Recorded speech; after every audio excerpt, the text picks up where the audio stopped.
নিজেদের রক্ত ঢেলে তরুণরা সুযোগ করে না দিলে দেশকে পতনের হাত থেকে রক্ষা করা যেত না বললেন প্রধান উপদেষ্টা। সবাইকে সঙ্গে নিয়ে কাজ করার ঘোষণা। তাদের প্রাণের ফলে আমরা একটা নতুন সুযোগ পেলাম। এই সুযোগ না আসলে আমাদের যে পচন ধরেছিল সে পচন থেকে আমাদের মুক্তির কোনো চিহ্ন দেখা যাচ্ছিল। যেন বলে যেতে পারি আমাদেরকে জীবনে এই দেশ আমাদেরকে একটা সুযোগ দিয়েছিল, আমরা সেই সুযোগ পূর্ণ ব্যবহার করেছি। ডক্টর ইউনূসকে সভাপতি ও স্নিগ্ধকে সম্পাদক করে জুলাই শহীদ স্মৃতি ফাউন্ডেশন গঠন। গণ অভ্যুত্থানে শহীদদের তালিকা তৈরি চলমান থাকায় 14 সেপ্টেম্বরের স্মরণ সভা স্থগিত। তালিকাটি আরও চূড়ান্ত হলে এই তালিকার উপর ভিত্তি করে আমরা শহীদদের স্মরণ সভাটি আয়োজন করব। আমরা যেন শহীদদেরকে তাদের প্রাপ্য, শহীদ পরিবারকে প্রাপ্য সম্মানটা দিতে পারি, সেই সাপোর্টটা দিতে পারি, এবং যারা আহত আছেন তাদেরকে লং টার্মের চিকিৎসা দিতে পারি, সেজন্য এই ফাউন্ডেশনটা করা। দেখছিলেন প্রধান শিরোনাম। সন্ধ্যার সময় সঙ্গে আছি আমি গোলাম রাব্বি। এবার অন্যান্য শীর্ষ সংবাদ। দুদককে রাজনৈতিক প্রভাব এবং আমলাতন্ত্র মুক্ত করাই চ্যালেঞ্জ বলছেন সংস্কার কমিটির প্রধান ডক্টর ইফতেখারুজ্জামান। ইসি নিয়োগে আইন পরিবর্তনের পরামর্শ বদিউলের। সংস্কারের পাশাপাশি দ্রুত নির্বাচন চায় বিএনপি। অন্তর্বর্তী সরকারকে পদক্ষেপ নেওয়ার তাগিদ মির্জা ফখরুলের। অর্জিত স্বাধীনতা ধরে রাখতে সবাইকে সজাগ থাকার আহ্বান। ছাত্রদল নেতা হত্যা মামলায় সাবেক ডিএমপি কমিশনার আসাদুজ্জামান মিয়া 7 দিন রিমান্ডে। ইনু, মেনন, পলক ও মামুন কারাগারে। ভারতে পালানোর সময় আটক সাবেক এমপি ফজলে করিম। কখনো খোলা কখনো বন্ধ গাজীপুর সাভারের পোশাক কারখানা। 5,000 কোটি টাকা ক্ষতির দাবি ব্যবসায়ীদের।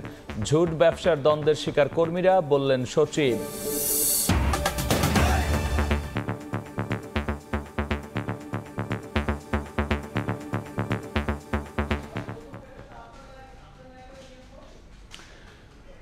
অন্তর্বর্তী সরকার প্রধান উপদেষ্টা ডক্টর মোহাম্মদ ইউনূস বলেছেন, তরুণরা সুযোগ করে না দিলে দেশকে পতনের হাত থেকে রক্ষা করা যেত না।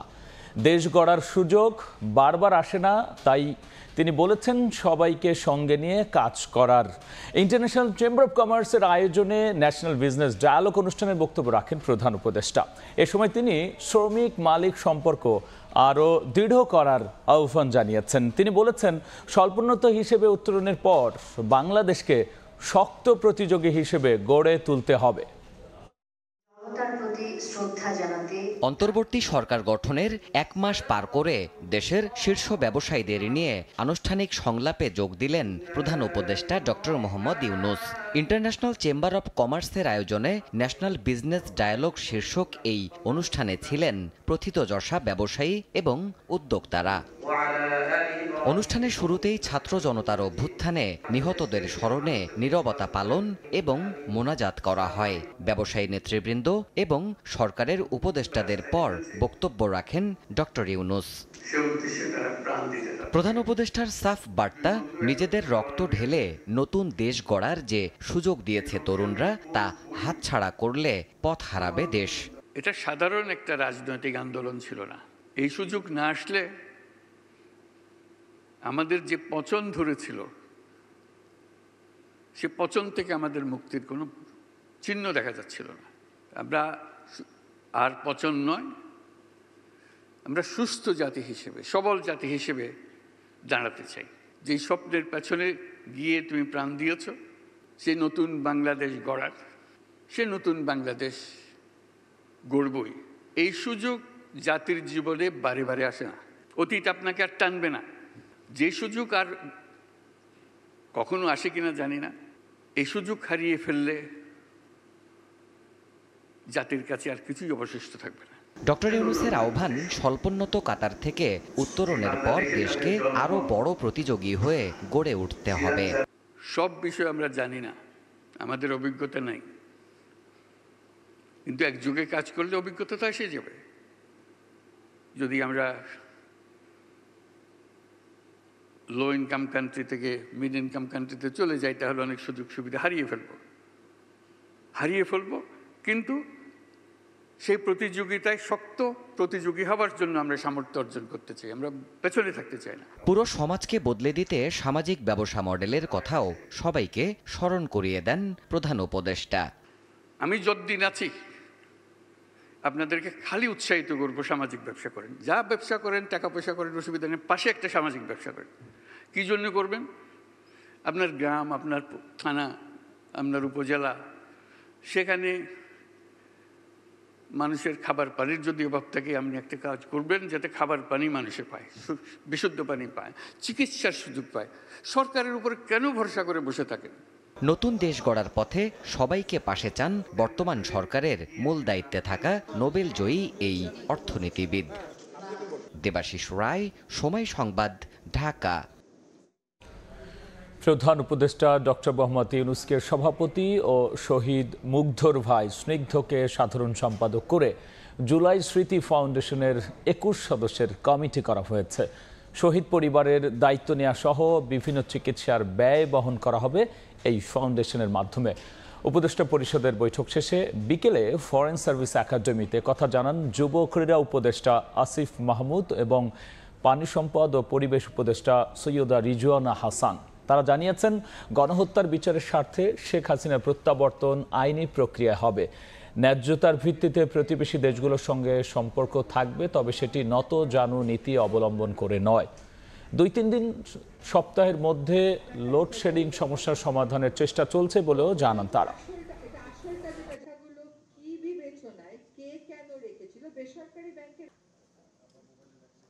আমাদের যেই জুলাই শহীদ স্মৃতি ফাউন্ডেশন করার কথা ছিল সেটি গঠন করা হয়েছে এবং সেখানে মীর মাহবুবুর রহমান, ডাকনাম স্নিগ্ধ, শহীদ পরিবার থেকে আমরা একজনকে সাধারণ সম্পাদক করেছি, যেন দীর্ঘমেয়াদে শহীদদের যেই স্মৃতি সংরক্ষণ এবং একই সাথে শহীদ পরিবারের দেখাশোনার দায়িত্বে তারাও অংশগ্রহণ করতে পারে।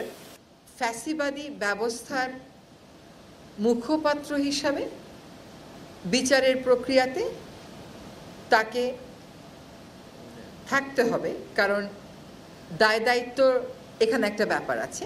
এখন সেই প্রত্যাবর্তনের কথা বলা হয়েছে, সেই প্রত্যাবর্তনটা কোন প্রক্রিয়ায় হবে, দুই দেশের মধ্যে কিভাবে কথা হবে, সেইগুলো তো প্রক্রিয়া পরের ব্যাপার। যখন আইনি প্রসেসটা শুরু হবে তখন এগুলো আমরা দেখব।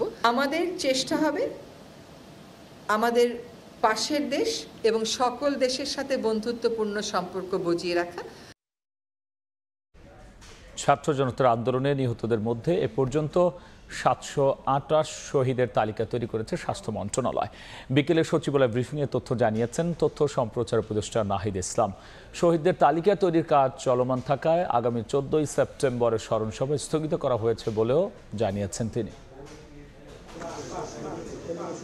অন্তর্বর্তীকালীন সরকারের তথ্য ও সম্প্রচার মন্ত্রণালয়ের উপদেষ্টা হিসেবে সরকারের 1 মাসে মন্ত্রণালয়ের নেয়া বিভিন্ন উদ্যোগ এবং আগামী 100 দিনের কর্মপরিকল্পনা তুলে ধরেন উপদেষ্টা মোহাম্মদ নাহিদ ইসলাম।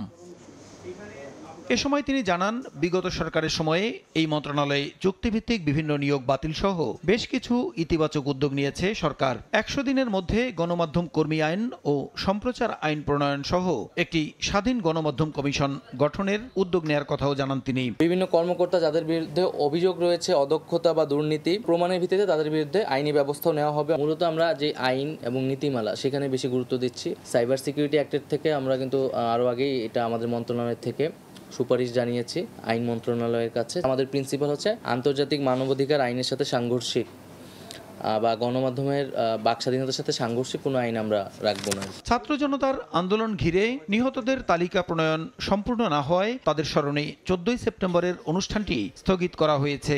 14 তারিখেই স্মরণসভাটি করা হচ্ছে না, মূলত তালিকাটি আরও চূড়ান্ত হলে আয়োজন করব।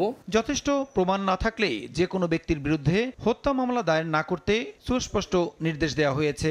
এছাড়া বিএনপি সহ বিভিন্ন রাজনৈতিক দলের লোকজন চাঁদাবাজির সঙ্গে জড়িত থাকায় এ ব্যাপারে ব্যবস্থা নিতে পুলিশকে নির্দেশ দেওয়া হয়েছে বলেও প্রশ্নের জবাবে জানান তথ্য ও সম্প্রচার উপদেষ্টা। যে প্রশাসনের যে স্থবিরতাটি সেটি আসলে কেটে যাবে। প্রসূন আশিস, সময় সংবাদ, ঢাকা।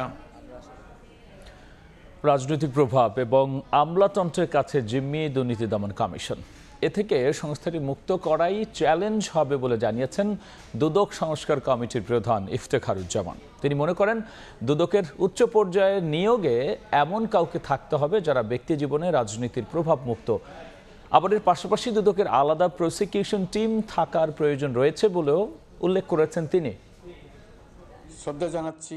গণ আন্দোলনের পরিপ্রেক্ষিতে দায়িত্ব নেয়া অন্তর্বর্তী সরকারের মূল লক্ষ্য রাষ্ট্রের বিভিন্ন প্রতিষ্ঠান সংস্কার করা। এরই ধারাবাহিকতায় বুধবার জাতির উদ্দেশ্যে দেয়া ভাষণে 6টি সাংবিধানিক প্রতিষ্ঠান সংস্কারে কমিশন গঠনের কথা জানান প্রধান উপদেষ্টা ডক্টর মোহাম্মদ ইউনূস, যার মধ্যে দুর্নীতি দমন সংস্কার কমিশনের প্রধান হিসেবে নাম ঘোষণা করা হয় টিআইবির নির্বাহী পরিচালক ডক্টর ইফতেখারুজ্জামানের।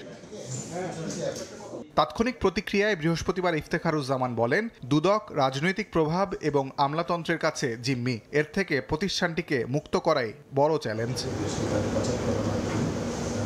দুদকের উচ্চ পর্যায়ে এমন ব্যক্তিদের নিয়োগ দিতে হবে যারা ব্যক্তিজীবনে রাজনৈতিক প্রভাব ও দুর্নীতিমুক্ত।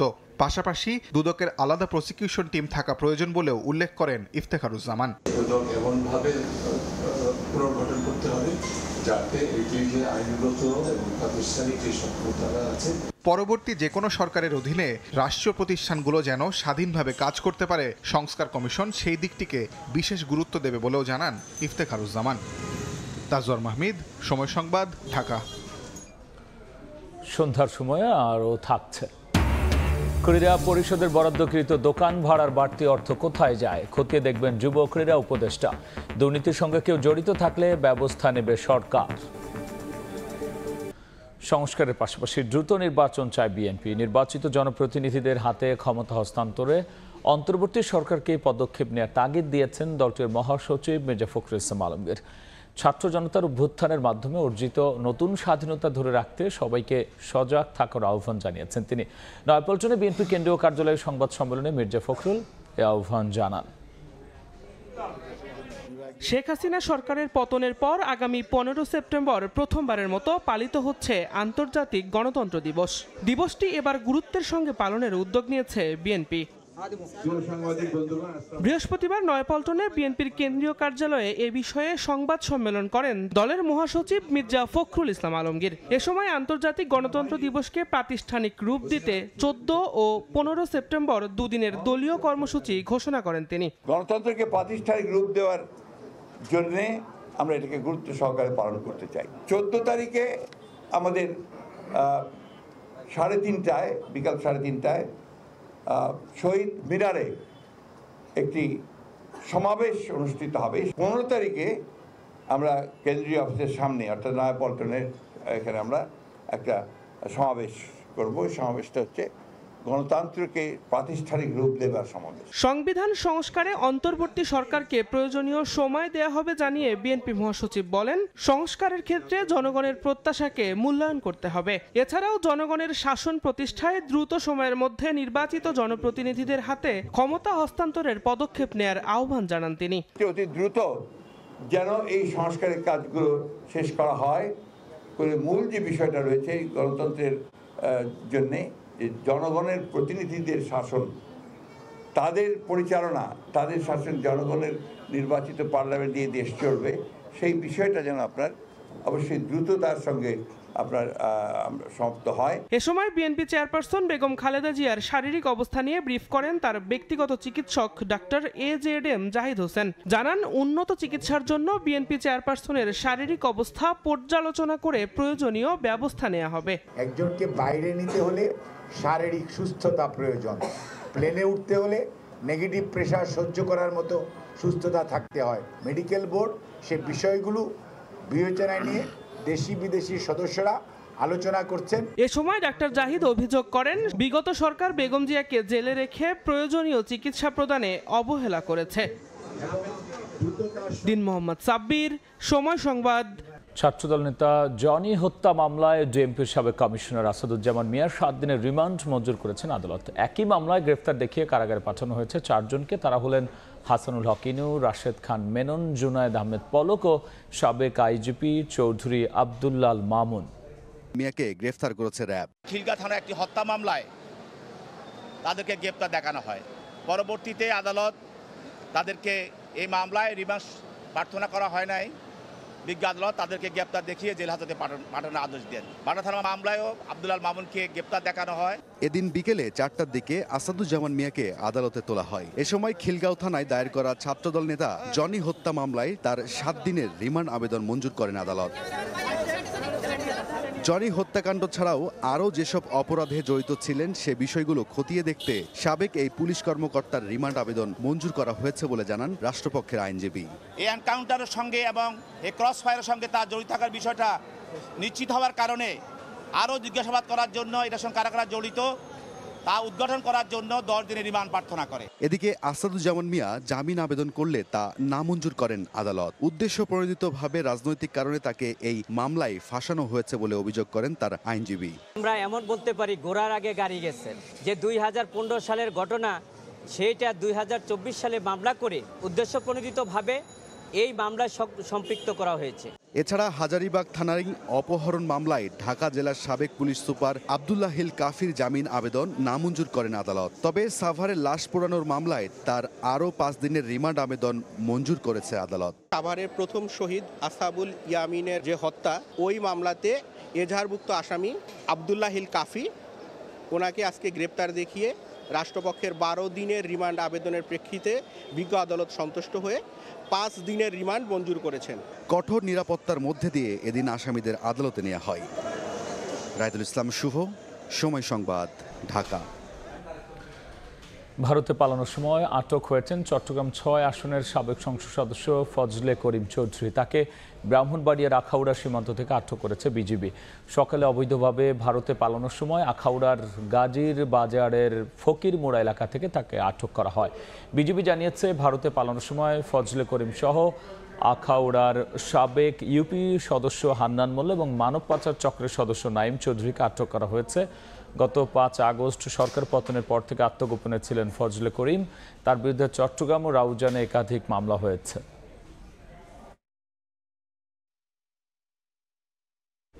কাজে ফিরলেন গাজীপুর ও সাভারের পোশাক শ্রমিকরা। এদিকে শিল্প এলাকায় গিয়ে মালিক শ্রমিকদের সঙ্গে কথা বলেছেন শ্রম কর্মসংস্থান মন্ত্রণালয়ের নতুন সচিব HM শফিকুজ্জামান।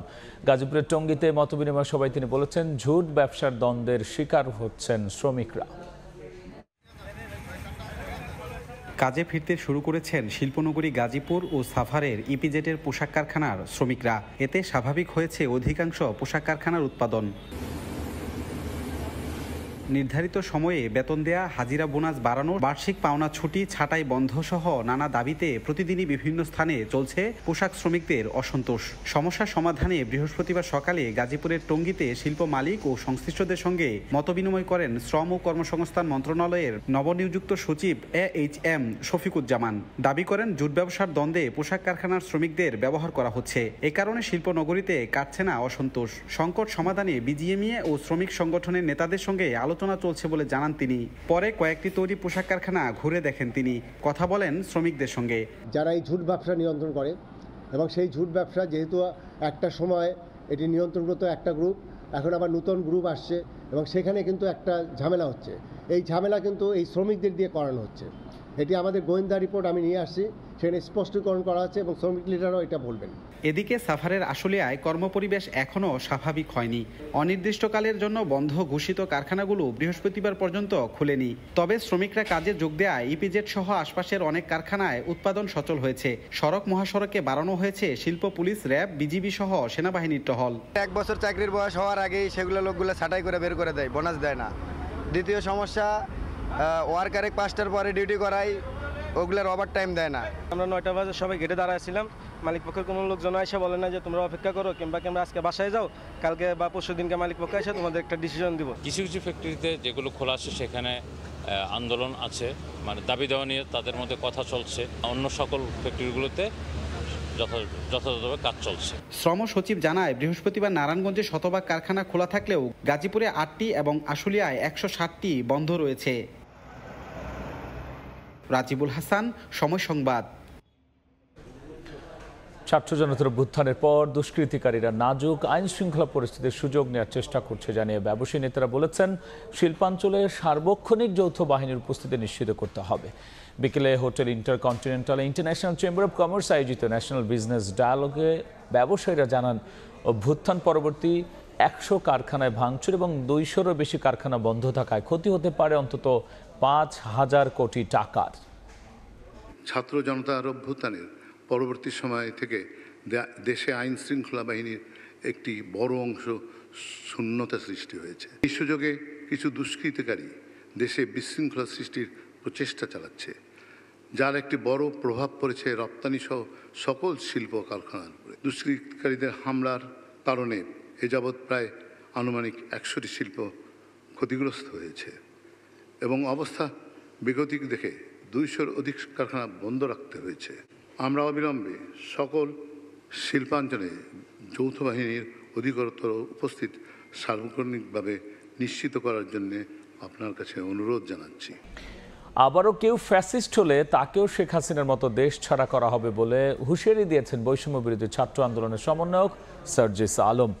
বিকেলে টাঙ্গাইল শহীদ স্মৃতি পৌর উদ্যানে ছাত্র নাগরিক মতবিনিময় সভায় কথা বলেছেন তিনি। তরুণদের সুশিক্ষিত ও দক্ষ হওয়ার পরই রাজনীতিতে আসার পরামর্শ দেন সার্জিস। বিভিন্ন খাতে চাঁদাবাজি ও সিন্ডিকেট রুখে দিলেই নিত্যপণ্যের দাম কমে যাবে বলেও মনে করেন তিনি। পুরো বাংলাদেশে বিগত 16 বছরে ফ্যাসিস্ট হাসিনা সবচেয়ে বড় যে ক্ষতিটি করেছে সেটি হচ্ছে তিনি তার আওয়ামী লীগকে শুধু ফ্যাসিস্ট বানায়নি, সে তার বাংলাদেশকে শুধু ফ্যাসিস্ট বানায়নি, সে ফ্যাসিস্ট বানিয়েছে আমাদের প্রত্যেকটি মানুষকে। এই জায়গা থেকে আমরা যদি নিজেদের উত্তরণ ঘটাতে চাই তাহলে আমাদের যে সংশোধন সেই সংশোধন শুরু হতে হবে ওই ব্যক্তিগত পর্যায় থেকে। মৌসুমী বায়ুর প্রভাবে ভারী বৃষ্টি হচ্ছে কক্সবাজারে। এতে শহরের নিচু এলাকা তলিয়ে গেছে, ভোগান্তিতে পড়েছেন পর্যটক সহ স্থানীয়রা। বিস্তারিত জানাতে শহরের কলাতলি হোটেল মোটেল জোনে আছেন রিপোর্টার সুজাউদ্দিন রুবেল। আমরা সরাসরি যাচ্ছি তার কাছে। কয়েক ঘন্টার বৃষ্টি, যেটি হচ্ছে ভারী বৃষ্টিপাত বিকেল থেকে শুরু হয়েছে। সেই বৃষ্টিপাতের কারণে কিন্তু কক্সবাজারের যে প্রধান সড়ক এবং প্রধান সড়ক সহ যে হোটেল মোটেল জোনের যে সড়কটি রয়েছে সেটি এখন পানিতে তলিয়ে রয়েছে। আপনারা ঠিক লক্ষ্য করবেন, এটি হোটেল মোটেল জোন, যেখানে প্রায় 4 শতাধিকের বেশি হোটেল মোটেল এবং প্রায় 1.5 শতাধিকের বেশি রেস্টুরেন্ট রয়েছে। সেই সড়কটি, যে 4 লেনের যে সড়কটি, এক পাশে কিন্তু পানিতে পুরো তলিয়ে রয়েছে। এখানে হোটেল মোটেল থেকে যারা মানুষজন, যারা পর্যটক বেড়াতে এসছেন তারা কিন্তু বের হতে পারছেন না। আবার আমরা অনেকের সঙ্গে কথা বলেছি, তারা বলছে যে ভারী বৃষ্টিপাত, এই বৃষ্টিপাতে যেহেতু রাস্তাঘাট পানিতে তলিয়ে রয়েছে সেক্ষেত্রে তারা সমুদ্রে যেতে পারছে না। আবার অনেকে আমরা লক্ষ্য করছি, অনেকে পানি ডিঙ্গিয়ে কিন্তু কোনো রকম হোটেলে যাওয়ার চেষ্টা করছে, আবার কিংবা সৈকতে যাওয়ার চেষ্টা করছে। আমরা দেখতে পাচ্ছি এখানে দোকানপাট রয়েছে, সেই দোকানপাটও পানি নিমজ্জিত হয়েছে। এভাবেই কিন্তু দুর্ভোগ, যে দুর্ভোগটি শুরু হয়েছে বিকেল থেকে, সেই দুর্ভোগ এখনো চলমান রয়েছে। তবে বিকেলের দিকে 5টার দিকে যেভাবে পানির চাপটি ছিল সেটি এখন কমতে শুরু করছে। যেহেতু পানির পরিমাণ একটু কম, সেই ক্ষেত্রে পানি একটু ধীরে ধীরে নেমে যাচ্ছে বলে সেটি বলা হচ্ছে। তবে ঘণ্টাখানেকের মধ্যে এই পানি নেমে যাবে এমনটাই বলছে হোটেল মোটেল জোনে যারা ব্যবসায়ী রয়েছে তারা। তবে যেহেতু বৃষ্টিপাত হচ্ছে, ভারী বৃষ্টিপাত হয়েছে, সেক্ষেত্রে পাহাড় ধসের আশঙ্কা রয়েছে। আমরা লক্ষ্য করেছি শহরের অলিগলি থেকে শুরু করে যে রাস্তাঘাটগুলো রয়েছে সেখানে মাইকিং হচ্ছে। যেহেতু ভারী বৃষ্টিপাত হচ্ছে, এই বৃষ্টিপাতের কারণে পাহাড় ধস হতে পারে। সেই পাহাড় ধসের আশঙ্কায় যাতে পাহাড়ের পাদদেশে যারা ঝুঁকিপূর্ণ বসবাস করছে তাদেরকে সরে যাওয়ার জন্য জেলা প্রশাসন পক্ষ থেকে বলা হয়েছে মাইকিং করে। তো এই ছিল আমার কাছে হোটেল মোটেল জোন থেকে সবশেষ। আমরা সরাসরি ছিলাম কক্সবাজারে। দেখছেন সন্ধ্যার সময়। ক্রীড়া পরিষদের বরাদ্দকৃত দোকান ভাড়ার বাড়তি টাকা কোথায় যায় তা খতিয়ে দেখবেন যুব ক্রীড়া উপদেষ্টা। সময় সংবাদে এনএসসির দোকান নিয়ে দুর্নীতির খবর প্রকাশের পর সরেজমিনে বঙ্গবন্ধু স্টেডিয়াম পরিদর্শন শেষে সময় সংবাদে এই কথা জানিয়েছেন আসিফ মাহমুদ সজীব ভূঁইয়া। দুর্নীতির সঙ্গে মন্ত্রণালয় কিংবা এনএসসির যেই জড়িত থাকুক না কেন তাদের বিরুদ্ধে সরকার ব্যবস্থা নেবে বলেও জানিয়েছেন ক্রীড়া উপদেষ্টা। সরকারি সম্পত্তি নিয়ে ৯/৬ একজনের নামে বরাদ্দ, তো দোকানের মালিকানায় অন্য কেউ। গেল ৩০ আগস্ট ক্রীড়া পরিষদের এই দুর্নীতির খবর উঠে আসে সময় সংবাদের অনুসন্ধানে। আলোচিত ওই সংবাদে নড়ে চড়ে বসে দেশের ক্রীড়াঙ্গন। এবার সরেজমিনে তার খোঁজ নিতে বঙ্গবন্ধু স্টেডিয়াম পরিদর্শনে উপদেষ্টা। প্রাথমিক তদন্তে দুর্নীতির গন্ধ পেয়েছে মন্ত্রণালয়। দায়িত্ব থেকে অপসারণ করা হয়েছে ক্রীড়া উপদেষ্টার একান্ত সচিবকে। তবে এখানেই থেমে না থেকে পুরো সিন্ডিকেটের মূলোৎপাটন করতে চান ক্রীড়া উপদেষ্টা। অধিকতর তদন্তের জন্য যাচাই বাছাই করবেন পুরনো সব নথি। এক্সট্রা ভাড়াটা কোথায় যায়, কাকে দিচ্ছে, এটা আমাদেরকে বের করতে হবে এবং এগুলোর সাথে আমাদের মন্ত্রণালয় থেকে বা এনএসসি থেকে, যেহেতু এনএসসি থেকে কেউ জড়িত কিনা সেটাও আমরা খতিয়ে দেখব। বাস্তবতার নিরিখে দোকান বরাদ্দের সেকেলে নীতি থেকে বেরিয়ে আসতে চান ক্রীড়া উপদেষ্টা। বর্তমান বাজার মূল্য যাচাই করে নতুন করে বরাদ্দ হবে এনএসসির দোকান। মাঝে থাকবে না কোনো মধ্যস্বত্বভোগী। এনএসসির আয় বাড়িয়ে ফেডারেশনগুলোর বরাদ্দ বাড়ানোর জন্যই এই পরিকল্পনা হাতে নিয়েছেন দিন বদলের এই পতাকা বাহক। সার্ভে করব, সার্ভের মাধ্যমে বর্তমানে কি অবস্থায় আছে, মার্কেট স্ট্যান্ডার্ডটা কি, ওই অনুযায়ী নির্ধারণ করে আবার নতুন করে সেগুলোকে পুনরায় ভাড়া দেব। পাশাপাশি ক্রীড়া পরিষদের আরও যেসব অসঙ্গতি রয়েছে তা খতিয়ে দেখতে দ্রুতই কাজ শুরু হবে বলে ইঙ্গিত মিলেছে। এস এম ইকবাল, সময় সংবাদ, ঢাকা। এ পর্যায়ে শীর্ষ সংবাদ জানিয়ে দিচ্ছি আরও একবার।